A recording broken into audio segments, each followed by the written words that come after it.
आदर्श शिक्षण संस्थान में आपका हार्दिक स्वागत एवं अभिनंदन। आज हम कक्षा 9वीं की पुस्तक moments supplementary reader in English for class 9th के अध्याय 1 द लॉस्ट चाइल्ड का अध्ययन करेंगे।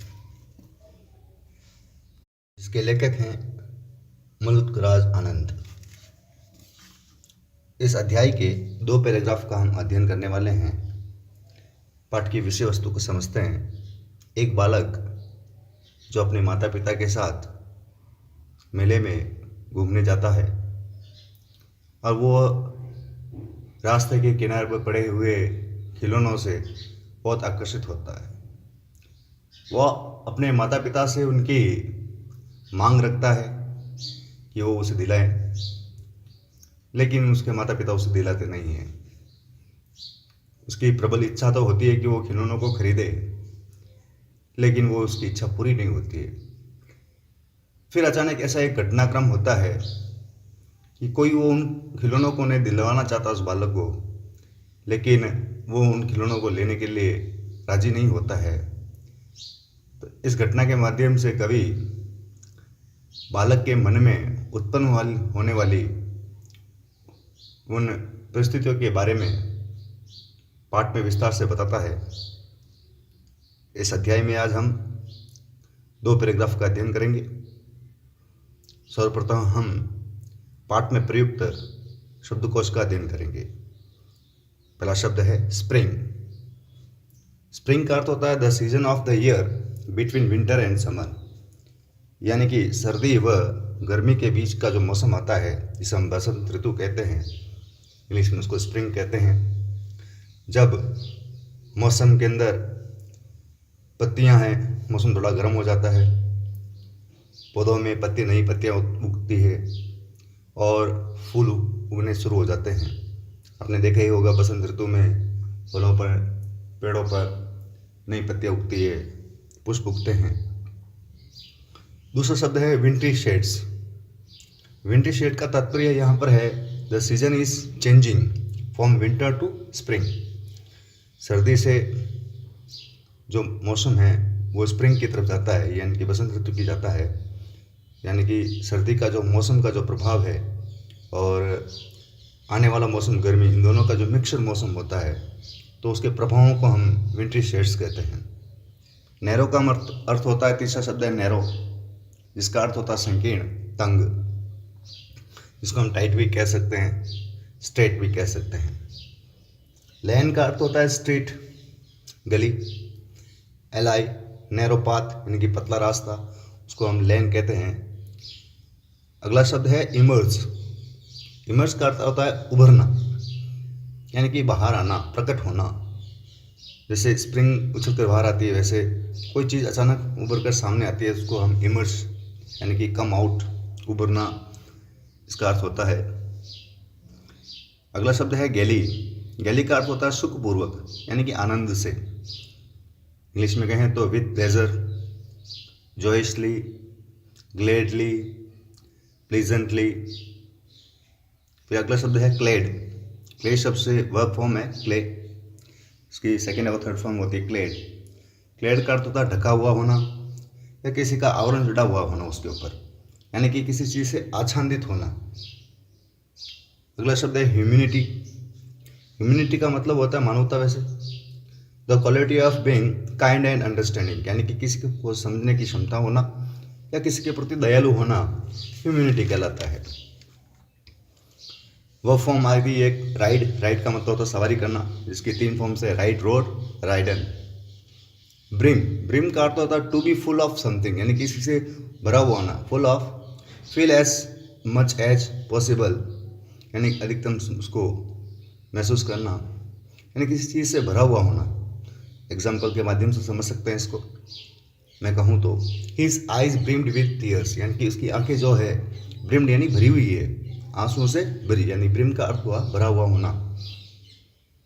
दूसरे पैराग्राफ के प्रमुख शब्दकोश हैं लैग, LAG, लैग। लैग का अर्थ होता है टू मूव और डेवलप, विकसित होना, लेकिन कैसे? धीरे।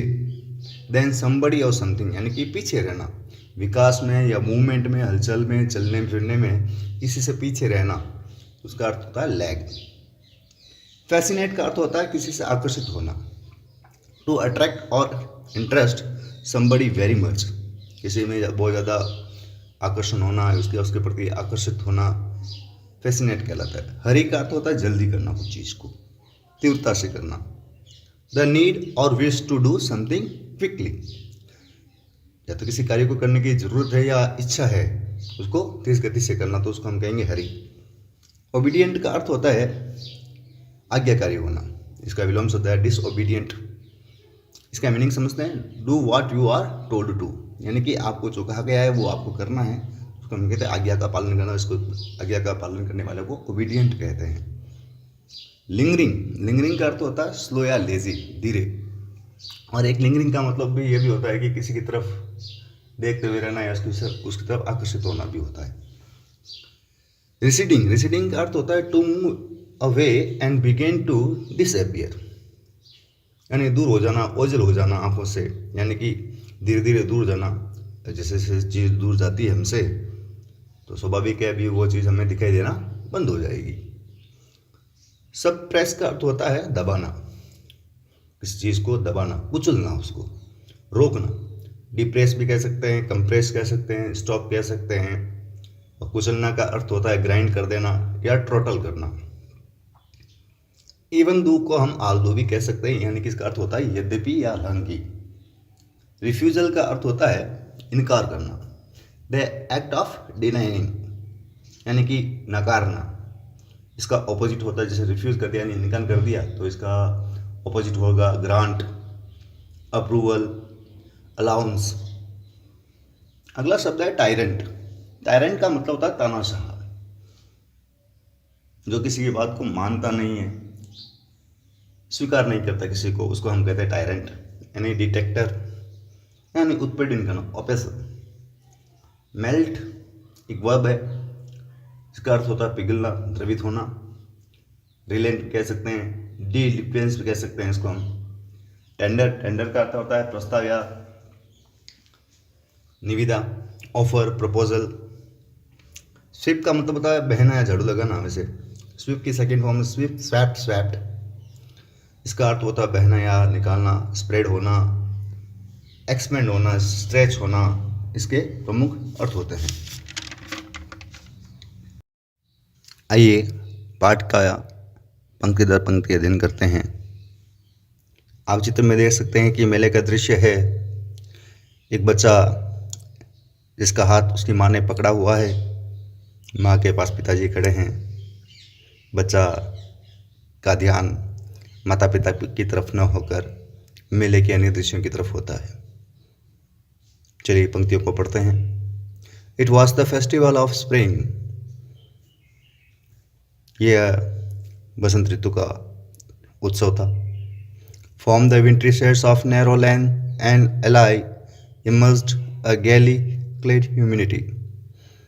बसंत ऋतु के प्रभावों ने वहाँ की गलियों में मनुष्यों में वो उसका प्रभाव दिखाई दे रहा था।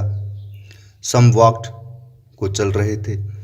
सम rode on horses and other sets, कुछ घोड़ों पर सवारी कर रहे थे और कुछ बैठे हुए थे।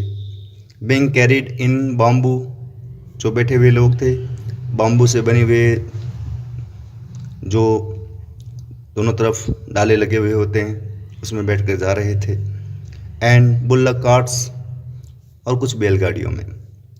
One little boy run between his father's leg brimming over with life and laughter. एक बालक जो अपने पिता के पैरों के बीच में से होता हुआ बड़ी ही खुशी से इधर उधर जीवन से भरा हुआ भाग दौड़ कर रहा था। उसकी इस उछल कूद में उत्साह और जीवंतता भरी हुई थी। कम चाइल्ड कम कॉल्ड हिज पेरेंट्स, तभी उसके माता पिता ने आवाज़ लगाई, बच्चे आइए, आओ आओ।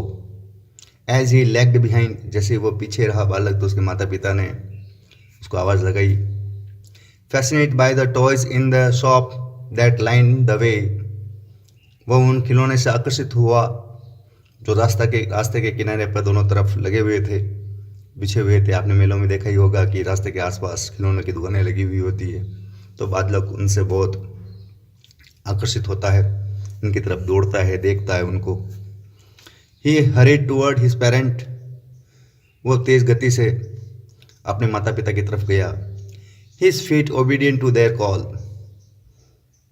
वो माता पिता का बड़ा आज्ञाकारी था, इसलिए वो दौड़कर उनकी तरफ चल पड़ा। His eyes still lingering on the receding toys, वो बालक जो है उसकी जो आंखें हैं अभी भी उनको ताक रही थी, जो रास्ते के किनारे पर बिछे हुए थे खिलौने। As he come to where they had stopped, जैसे ही वो वहाँ आया जहाँ उसके माता पिता टू वेट फॉर हिम, उसके लिए रुके हुए थे। He could not suppress the desire of his heart, वह अपने हृदय में उत्पन्न होने वाली इच्छाओं को दबा नहीं पाया। Even though he will know the old cold stare of refusal in their eyes, जबकि वो जानता था, यद्यपि वो जानता था कि उसके जो माता पिता हैं वो वही रूखा, वही पुरानी आदत कि उसकी इच्छाओं को दबा दिया जाएगा, रिफ्यूज़ कर दिया जाएगा, इनकार कर दिया जाएगा। फिर भी वो बालक उनसे कहता है, आई वॉन्ट दैट टॉय, ही प्लीडिड, वो विनय करता है, अनुनय करता है कि मुझे वो खिलौना चाहिए। His father looked at him, उसके पिता ने उसकी तरफ देखा। रेड आइड, आंखें लाल करते हुए देखा। इन हिज फैमिलियर टायरेंट वे, उसी तानाशाह अंदाज में जो वो पहले भी ऐसा करते थे। His mother melt by the free spirit of the day was tender and giving him her finger to hold, उसकी माता उस वातावरण के से प्रभावित थी क्यों बसंत का ऋतु था। उसकी माता का हृदय पिघल जाता है। वह अपने बच्चे की तरफ, बालक की तरफ अंगुली करते हुए कहती है, look child, what is before you, देखो बच्चों तुम्हारे सामने क्या है। It was a flooring mustard field, ये जो सरसों का खेत है, पेल लाइक मेल्टिंग गोल्ड, जैसे पिघला हुआ सोना है ऐसा दिख रहा है। आपने सरसों के खेत देखा ही होगा, बसंत ऋतु में फूलों से आच्छादित रहता है और चारों ओर ऐसा लगता है जैसे कोई पिघला हुआ सोना बह रहा हो। As it swift across miles and miles for even land, जो दूर दूर तक फैला हुआ था। तो जो पैराग्राफ हमने पढ़ा इसमें शुरुआत का एक दृश्य है जिसमें बालक मेले में जाता है, खिलौनों से आकर्षित होता है, लेकिन उसके जो पिताजी होते हैं बड़े रुखे स्वभाव के होते हैं, वो बच्चों को उसकी इच्छा पूर्ण नहीं करते हैं। इसलिए बालक के मन की जो इच्छाएं हैं और प्रबल होने लगती है, वो खिलौनों की तरफ और ज़्यादा आकर्षित होता है। माँ उसे समझाने का भी प्रयास करती है। इस प्रकार का ये दृश्य है, वहाँ के मौसम का दृश्य है, उस जो वातावरण है वहाँ का वो भी बड़ा सुनहरा था। तो माता उसको समझाने का भी प्रयास करती है। इस प्रकार हमारी इस कहानी की शुरुआत होती है। आगे का भाग हम अगले अध्याय में पढ़ेंगे। धन्यवाद।